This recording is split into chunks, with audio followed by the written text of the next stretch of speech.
I had been working as a janitor at an office building downtown for about a year. It was a quiet job, mostly involving cleaning offices, emptying trash cans, and vacuuming floors after the employees had gone home. The building was modern and well-lit, with security cameras and a guard on duty 24/7. It felt safe, which made what happened that night all the more shocking. The building had 10 floors, and my shift started at 9 p.m. I usually worked alone, with the security guard stationed at the front desk being the only other person in the building. We would occasionally chat, but mostly, I kept to myself, going floor by floor and completing my tasks. One night, I was cleaning the 3rd floor when I noticed something strange. One of the office doors was slightly ajar. I knew I had closed it earlier, so I went to check it out. As I pushed the door open, I found the office in disarray. Papers were scattered everywhere, and the computer was smashed. It looked like someone had ransacked the place. I reported it to the security guard, Tony, who assured me he would check the security footage. He told me not to worry and to continue with my work. But I couldn't shake the feeling that something was wrong. As I moved to the next floor, I kept looking over my shoulder, expecting someone to jump out at any moment. Around midnight, I heard a strange noise coming from the supply closet on the 5th floor. It sounded like someone rummaging through the cleaning supplies. I cautiously approached the door, my heart pounding. When I opened it, I found nothing but an overturned bucket and a few scattered rags. I was about to close the door when I heard a whisper from behind me. I spun around, but there was no one there. The hallway was empty. I tried to convince myself it was just my imagination, but the feeling of being watched was overwhelming. I decided to take a break and headed to the break room on the 7th floor. As I sipped my coffee, I heard the elevator ding. The doors opened, and a man stepped out. He was tall, with dark hair and piercing eyes. He wore a maintenance uniform, but I didn't recognize him. "Can I help you?" I asked, trying to keep my voice steady. He just smiled, a creepy, twisted smile that sent chills down my spine. He didn't say a word, just stood there, staring at me. I felt a surge of panic and quickly gathered my things to leave. As I walked past him, he grabbed my arm and whispered, "You shouldn't be here." I wrenched my arm free and ran to the nearest stairwell, my mind racing. Who was that man? And why was he in the building? I reached the security office on the ground floor and burst in, out of breath. Tony looked up, startled. "There's a man on the 7th floor," I gasped. He grabbed me. "We need to call the police." Tony frowned and checked the security cameras, but there was no sign of the man. He told me to stay in the office while he did a sweep of the building. I watched the monitors, my heart pounding, but Tony found nothing. Tony returned, looking puzzled. "I didn't find anyone," he said. "But I'll stay with you for the rest of your shift, just in case." We continued our rounds together, but the building felt different. The shadows seemed darker, and every noise made me jump.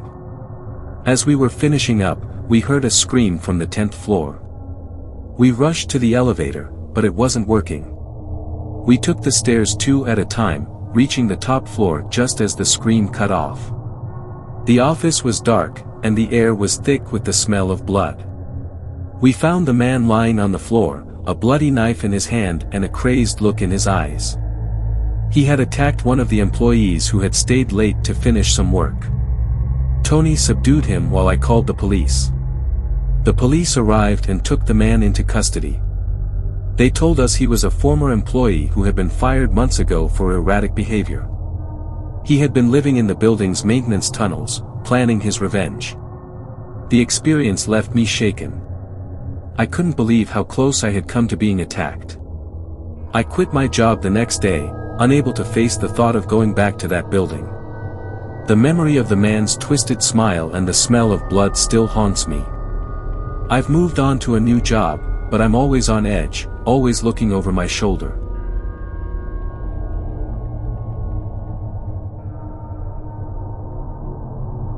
I had been working as a janitor at the old hospital for about 6 months. It was a job I took to make ends meet after losing my previous job. The hospital had been shut down years ago, but it was still used for storage and occasional training sessions for medical students. Most of the time, it was deserted, especially during my night shifts. The hospital was a relic from another era, with long, narrow hallways, peeling paint, and outdated equipment. It was the kind of place that gave you chills even during the day. At night, it was downright creepy. But I needed the money, so I tried to ignore the eerie atmosphere and focus on my work. One night, about a month into the job, I started noticing strange things. It began with small stuff, tools left out that I hadn't used, doors that I was sure I had closed left open, and shadows that seemed to move out of the corner of my eye. I chalked it up to my imagination and the natural creaks and groans of an old building. But then things started getting weirder. I would hear whispers when I knew I was alone, and sometimes I would find wet footprints leading from the old operating rooms to the main hallway. I tried to rationalize it, telling myself it was just my mind playing tricks on me. One particularly quiet night, I was mopping the floor in one of the old wards when I heard a loud crash coming from the basement. My heart jumped, but I figured it was probably just a stack of boxes that had fallen over. Reluctantly, I grabbed my flashlight and headed downstairs. The basement was even more unsettling than the rest of the hospital. It was dark, damp, and filled with old medical equipment covered in dust. I followed the sound to a storage room at the far end of the corridor. The door was slightly ajar, and as I pushed it open, my flashlight beam caught the glint of something metallic on the floor. It was a surgical scalpel, old and rusty. But what really caught my attention was the message scrawled on the wall in what looked like dried blood: "Help me." I felt a chill run down my spine as I stared at the message. Just then, I heard footsteps behind me. I spun around, but there was no one there. My flashlight flickered, and in that brief moment of darkness, I felt a presence near me. When the light came back on, I saw a figure standing at the end of the hallway. It was a man, dressed in old, tattered clothes, with wild eyes and a crazed expression on his face. He started walking towards me, muttering to himself. I backed away slowly, my heart pounding in my chest. I knew I had to get out of there, but the narrow hallway made it difficult to move quickly. The man lunged at me, and I managed to dodge him, but he grabbed my arm and yanked me back. His grip was surprisingly strong, and I struggled to break free. In the struggle, my flashlight fell to the ground and rolled away, plunging us into darkness. I could hear his heavy breathing and feel his hands clawing at me. Desperation gave me strength, and I managed to kick him hard in the shin. He let out a howl of pain and loosened his grip just enough for me to pull away. I scrambled to my feet and ran towards the stairs, my only thought being to get out of the basement as quickly as possible. I burst through the door at the top of the stairs and slammed it shut behind me, leaning against it as I tried to catch my breath. I could still hear the man shouting from the basement, but I didn't dare go back to check. Instead, I ran to the security office and called the police. The police arrived quickly and searched the basement. They found the man hiding in one of the old storage rooms. He was a former patient who had somehow been living in the abandoned hospital for years, hiding from the world. The officers told me he had a history of mental illness and had been declared missing years ago.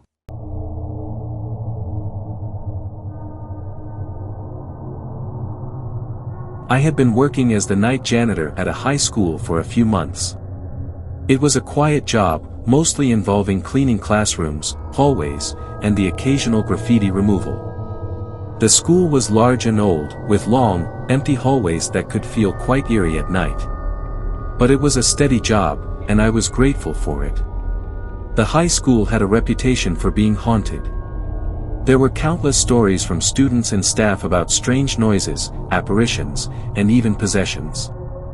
I never believed in any of that, chalking it up to overactive imaginations and teenage pranks. But I was about to learn how wrong I was. One night, as I was finishing up my rounds, I heard a strange noise coming from one of the science labs.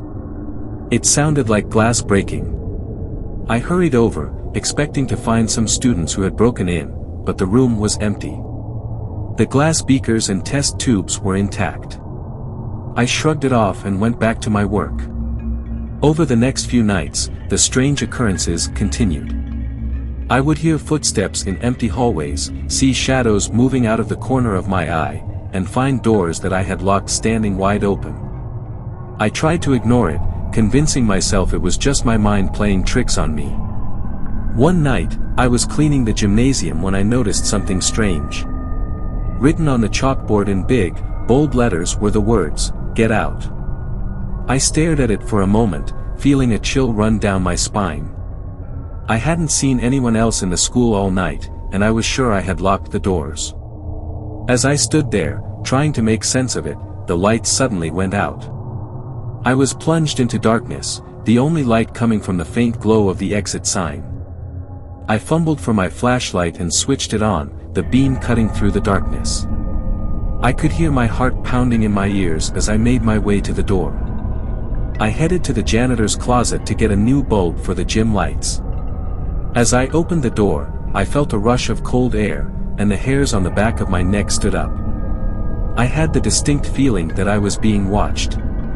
I quickly grabbed the bulb and turned to leave, but the door slammed shut, trapping me inside. I pounded on the door, shouting for help, but there was no one around to hear me. The closet was small and cramped, filled with cleaning supplies and equipment.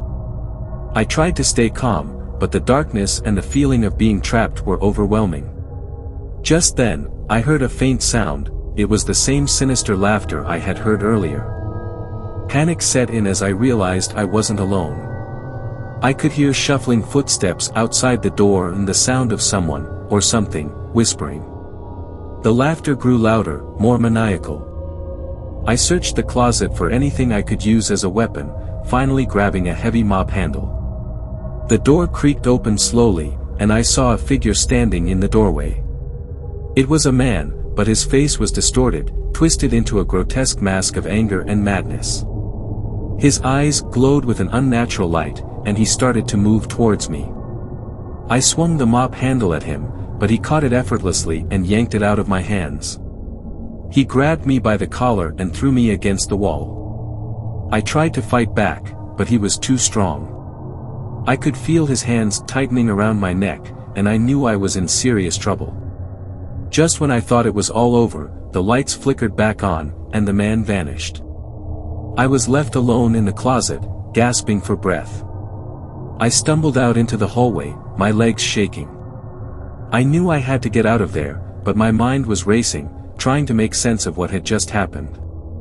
I made my way to the security office and called the police. They arrived quickly and searched the school, but they found no sign of the man. They reviewed the security footage, but it showed nothing unusual, no intruder, no attack, nothing. It was as if the whole thing had been a figment of my imagination, but the bruises on my neck told a different story. I quit my job the next day. I couldn't bring myself to go back to that school, not after what had happened. The police never found any evidence of an intruder, and the strange occurrences were never explained. The school remained open, and life went on, but I knew I could never forget that night.